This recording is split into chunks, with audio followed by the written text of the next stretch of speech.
the media in both countries provided diametrically opposed assessments of what was going on. Some of it was highly exaggerated, and this was done even without the use of artificial intelligence. And perhaps those different messages enabled each side to claim victory and move forward.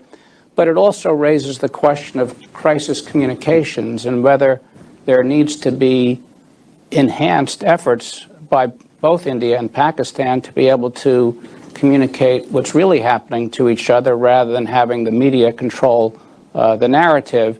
And is this an issue that the two countries are discussing? Is it left to the back channel between the director generals for military operations? But what more can be done to have preventive measures from having an escalation continue uncontrollably? Difficult in democracies, Ken, as you know, because we saw much less of artificial intelligence than we saw of natural stupidity.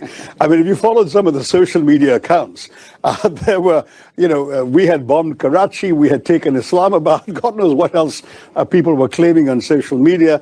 And I believe that the Pakistanis were no better. There was a lot of nonsense going around. It's partially sort of hyper excitement in the middle of a conflict. Partially, I think, the fog of war. But what was good on the Indian part, and I speak only for the Indian side because I wasn't aware of what's going on the other side, was there were regular systematic briefings conducted by our foreign secretary, the senior civil servant in the foreign ministry, and two military officers. And when necessary, more senior military officers. The two military officers, by the way, were both women. Yes. And one of them was a Muslim, just to make it very clear. This is not India, Pakistan, Hindu, Muslim, any of this nonsense. It is united India against terror. And that message came across very well as well. But just to say that at the bottom line, India did what it could to put out an official version. And sensible people relied on that. I mean, I personally didn't watch anything else except what was officially coming out, because that's at least reliable, verified, and we know that it's true. Crisis communications, for us, DGMO is the hotline. We do have sort of residual high commissions in both countries, so diplomatic messages can be passed if necessary. But at this point, frankly, when you're fighting and you're actually shooting at each other, the best thing is to leave open the hotline and leave everything else off the table. Okay. Let me open it up now to members of the council. Remember, we're on the record, and if you could state your name and your affiliation and ask your question. Nelson.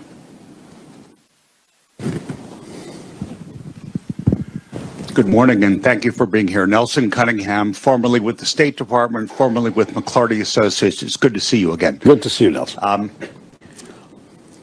Immediately after the first attack by the terrorists, the United States signaled that, well, that was somebody else's set of issues, we'd stay out of it. Yeah. And within, I think, about 24 hours, the U.S. was, in fact, in trying to mediate. And the vice president was both the one who said, no, it's not our issue, and also the one who came in and weighed in and did. Is it helpful from the Indian perspective, from the other country perspective, is it helpful to have the United States available as a mediator, as a broker, as a transmitter of signals, or should we just stay the heck out of it and let the rest of the world sort things out? I would never presume to tell the U.S. to stay the heck out of anything it wants to get involved in, but mediation is not a term that we are particularly willing to entertain. I'll tell you why, Nelson. I mean, the fact is that this implies, even when you say things like broker or whatever, you're implying an equivalence which simply doesn't exist. There is no equivalence between terrorists and their victims. There is no equivalence between a country that provides safe haven to terrorism and a country that's a flourishing multi-party democracy that's trying to get on with its business. There is no equivalence between a state that is a status quo power that just wants to be left alone by its neighbors where the neighbors don't agree with us, and a revisionist power that wants to upset the geopolitical arrangements that have existed for the last 3/4 of a century. There is no equivalence possible in these cases. And in these circumstances, to suggest that you can mediate between two unequals is not possible.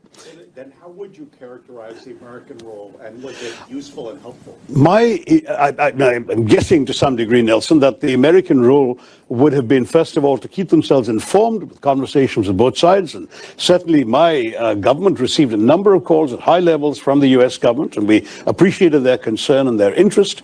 At the same time, they must have been making similar calls at the highest levels to the Pakistan side. And our assumption is that's where, because that's the side that needed persuading to stop this process, that may well have been where their messages really had the greatest effect. But that's guesswork on my part. I don't know what they said to the Pakistanis.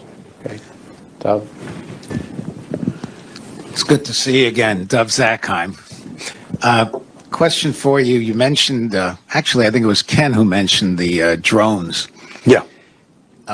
Given what Ukraine just did to Russia, is there any sense in India that there may be a need for a different way to think about strategic posture?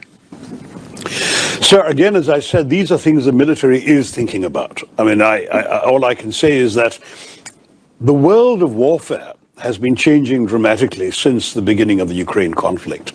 And increasingly, the use of drones, for example, it's striking that neither country actually crossed over into the other's airspace at any stage of these 4 days.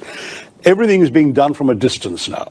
Drones, missiles, technologies have moved quite significantly. What was old-fashioned and awful and tragic was the indiscriminate Pakistani artillery shelling, which should never have been done in the manner it was. I mean, but you can understand why. We hit terror bases. There are no terror bases in India to hit. There are no terrorist organizations in India listed in the UN or the State Department anywhere else. So what do you hit? You hit civilians. You hit innocent people. That is the asymmetry of this particular conflict. We have tried not just to be precise and calibrated in our response, but we have tried systematically to signal we are not interested in war with Pakistan. We're not interested in attacking Pakistani civilians, ordinary people. This is about India versus terrorism. And as far as we're concerned, situating the problem where it belongs is, if you don't want places in your territory to be hit because they're housing terrorists, why don't you shut down the safe havens? Why don't you arrest these leaders? Why don't you close their bank accounts? Why don't you disband these organizations or call them illegal? If you're not prepared to do any of that, then I'm afraid this is the only way we can deal with it, because we are not going to sit back at our homes and be hit at your convenience. That's not going to happen. Yes. Puneet Talwar, most recently, U.S. Ambassador to Morocco. Good to see you. Sorry, didn't hear you very well. Do repeat that. Puneet Talwar. Yeah, good to see you again. Good to see you Most again. recently, U.S. Ambassador to Morocco. And I wanted to ask you, you mentioned that during the engagement, the military engagement, that China's technology was at the top level was provided to Pakistan. So they had cutting edge technology. You managed to penetrate that.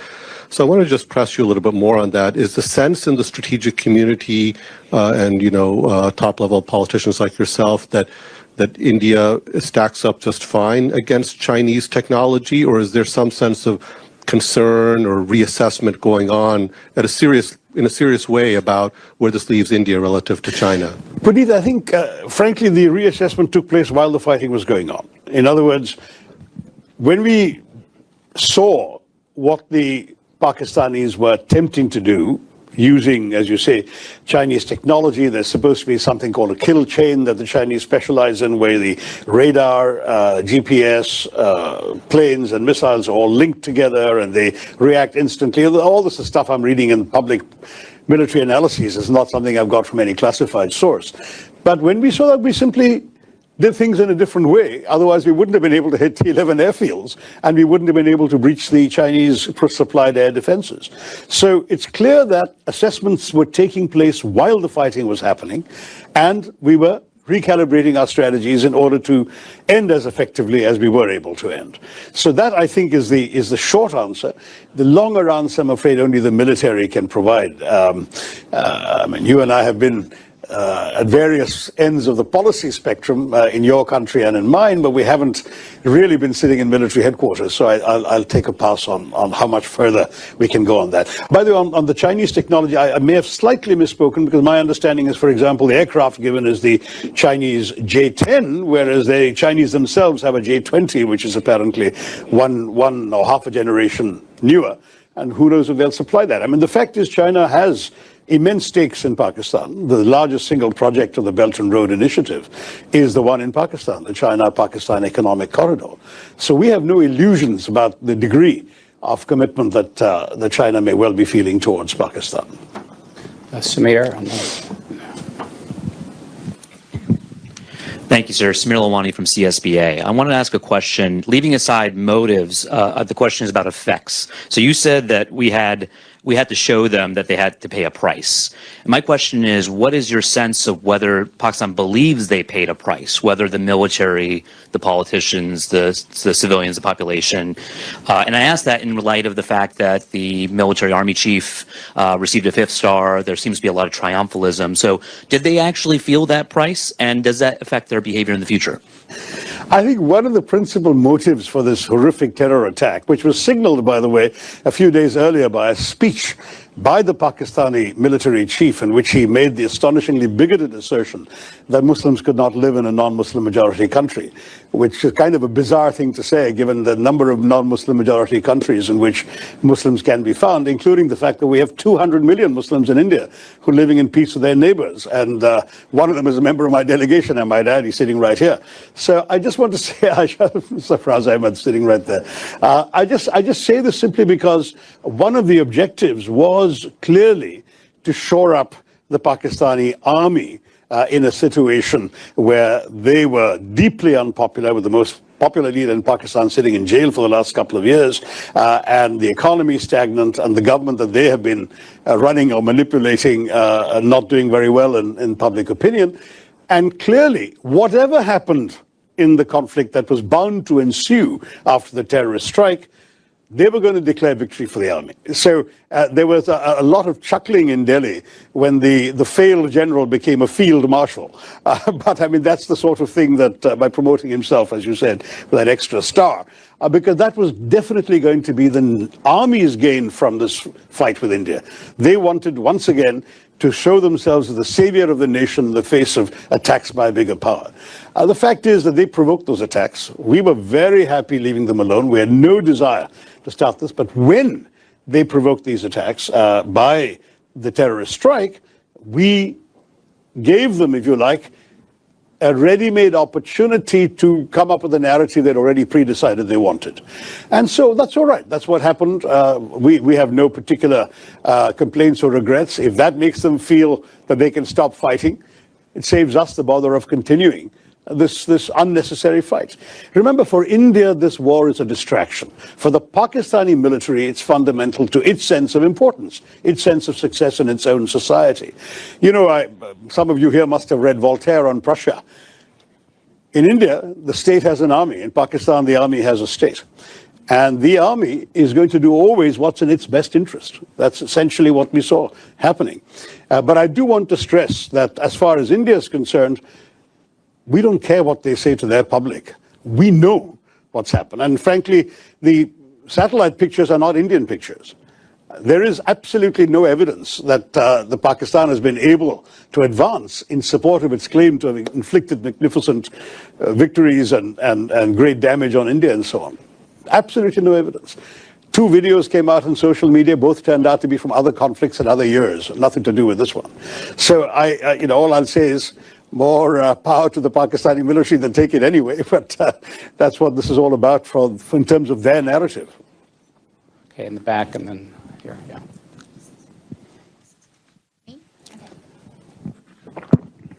Hi, Maureen Ahmed from State Department. I've covered South Asia and India in the past, asking a question in personal capacity.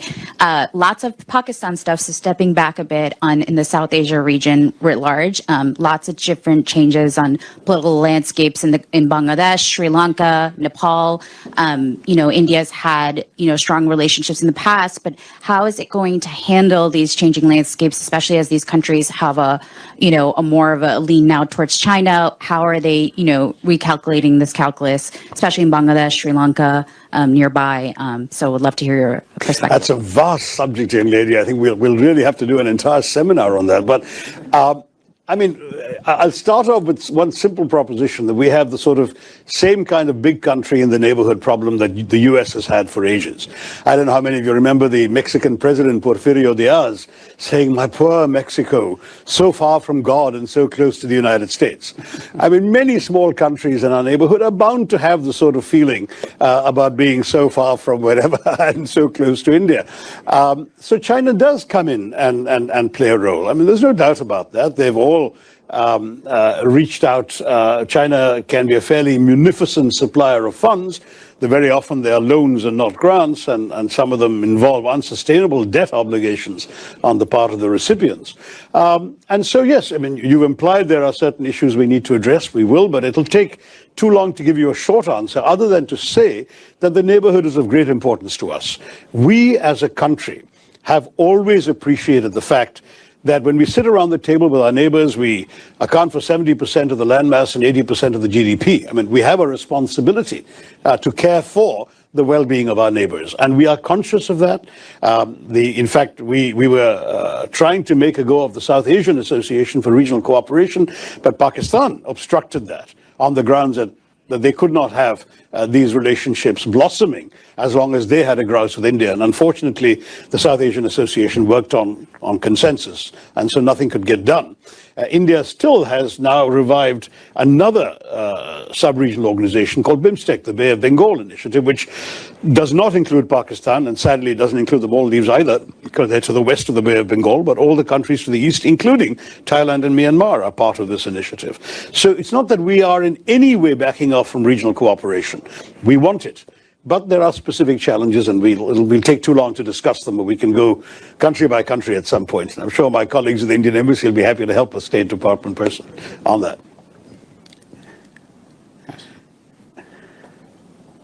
Yep, stand up. That shouldn't be allowed. This is my son. Shashi Tharoor, The Washington Post. Definitely asking a question in personal capacity. And mostly to say hi before you go off to your next engagement. Raise the mic. Mostly to say hi before you go off to your next engagement. I'm curious, though, on this tour you've been on, various countries in the Western Hemisphere, have any of your government interlocutors asked you to show evidence of Pakistan's culpability in the initial attack? And what do you say to the repeated Pakistani denials of having any hand in the initial attack? Okay, well, I'm very glad you raised this, Ishant. I didn't plant it, I promise you. This guy does this to his dad. Very simply, no one had any doubt, and we were not asked for evidence. But media have asked, and so you are speaking for your tribe in that in 2 or 3 places media asked this question. Let me say very clearly that India would not have done this without convincing evidence. But there were 3 particular reasons I want to draw your attention to, all of you. The first is that we've had a 37-year pattern of repeated terror attacks from Pakistan, accompanied by repeated denials. Americans haven't forgotten that Pakistan didn't know, allegedly, where Osama bin Laden was until he was found in a Pakistani safe house right next to an army camp in a cantonment city. That's Pakistan. Mumbai attacks. They denied having anything to do with it. One of the terrorists was captured alive. His name, his identity, his address in Pakistan. Everything was revealed. Under interrogation, he told us where he was trained, what was done. The U.S. intelligence, as well as ours, recorded the chilling voice of the Pakistani handler giving minute-by-minute instructions to the killers in Mumbai, telling them where to go. And they were monitoring Indian TV and saying, there are people hiding on the 3rd floor of that hotel, go and shoot them there. This kind of thing is going on. Your sources recorded this too. So we know what Pakistan's all about. They will dispatch terrorists. They will deny they did so until they're actually caught with red hands. That's the first. So I agree you're going to say, but that's circumstantial. Sure. Second point. The moment this happened, within 45 minutes or so of this happening, the terrorist attack, a group called the Resistance Front claimed credit. Who are the Resistance Front? They're a well-known proxy front of the Lashkar-e-Taiba, a banned organization listed by the United Nations, listed by the US State Department, which enjoys safe haven in the town of Muridke in Pakistan. The Resistance Front, evidence about the Resistance Front and its doings was presented by India to the UN Committee on Terrorism in December 2023 and repeatedly again in 24. But the problem was, of course, Pakistan too is a member of that committee. The Resistance Front was not listed by the UN, but its identity was known and publicized. These people then claimed credit within a time span. There were no media present when these killings took place. Most of the world hadn't even learned about this when they claimed credit. So that was itself a smoking gun. They repeated that claim 24 hours later. And having repeated that claim 24 hours later, then their handlers must have woken up to the gravity of this and told them to take it off their site. So they did. But the fact is, the credit claim was on record and the world has seen it. Third, when the first strikes happened on the terrorist camps, funerals were conducted, including for members of some of the key organizations, the Jaish-e-Mohammed in particular, and the Lashkar-e-Taiba. The funerals were conducted, and photographs have emerged on social media showing Pakistani generals and police officers in uniform attending these funerals, being conducted by relatives of these terrorists. So we're looking at three concrete pieces of evidence as far as India is concerned. But finally, I can add to the mix, we also have intelligence services. They have been studying very carefully these terrorist attacks. They have identified at least 4 of the 5 perpetrators, and they know who they are. In fact, I'm told, and I don't have access to the direct intelligence information, but I've been reliably informed, they know that 2 of them are Pakistanis, and the other 2 were locals who had exfiltrated, is the term, out to Pakistan for training 10 years ago, and clearly were sent back for this mission this time. So it's on the basis of all of this put together that we said, we know who did this, and we will take action. And that's exactly what we did. I can assure you India is not the kind of country that would undertake a military operation without very solid basis for doing so. This was not some random terror attack. I must say our government counts 24 terrorist attacks in the course of last year emanating from Pakistan, but none of them required this kind of response. We dealt with them. We either got the terrorists or killed them. Minimal damage, very little loss of life. We dealt with it. This showed all the hallmarks of a sophisticated, planned, deliberate operation with reconnaissance, with intelligence work, with a modus operandi worked out, this cynical exercise of asking people their religion, shooting them between the eyes. This is not an ordinary terrorist, some bearded fanatic blowing himself up outside a supermarket. This is not that. This is a serious quasi-military style operation, and it required a military response. Okay, as I mentioned, we have a hard stop at this time, and I regret we can't have more questions, but I want to thank very much our speaker, Dr. Tharoor, and thank all of you. There will be a posting on the council website of the transcript and video of today's meeting. So thank you again, Shashi. It's great. Thank you very much.